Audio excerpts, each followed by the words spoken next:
నమస్కారం. ఘంటారావానికి స్వాగతం. ముందుగా ప్రధానాంశాలు. ఆంధ్రప్రదేశ్కు పూర్తి సహకారం ఉంటుందన్న నిర్మలా సీతారామన్. కేంద్రంతో ముడిపడిన అన్ని ప్రాజెక్టులకు లోటు లేకుండా చూస్తున్నట్లు వెల్లడి. విశాఖలో సందడిగా ప్రపంచ చరిత్ర పుస్తకావిష్కరణ సభ. దగ్గుబాటి బాగా అధ్యయనం చేసి సాహసంతో రాశారని ప్రముఖుల కితాబు. గంజాయి సాగుపై కఠినంగా వ్యవహరిస్తున్నామన్న హోంమంత్రి. అరెస్టు సహా ఆస్తులు జప్తు చేస్తున్నట్లు మండలిలో వెల్లడి.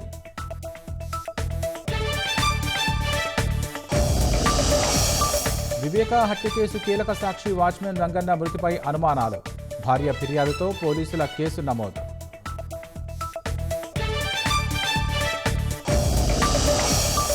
ద్వైపాక్షిక వాణిజ్య ఒప్పందంపై అమెరికాతో చర్చిస్తున్నామన్న కేంద్రం.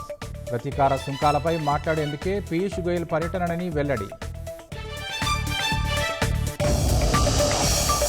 జెలెన్స్కీ స్వగ్రామంపై రష్యా భీకర వైమానిక దాడులు. 4 మృతి, 31 మందికి గాయాలు.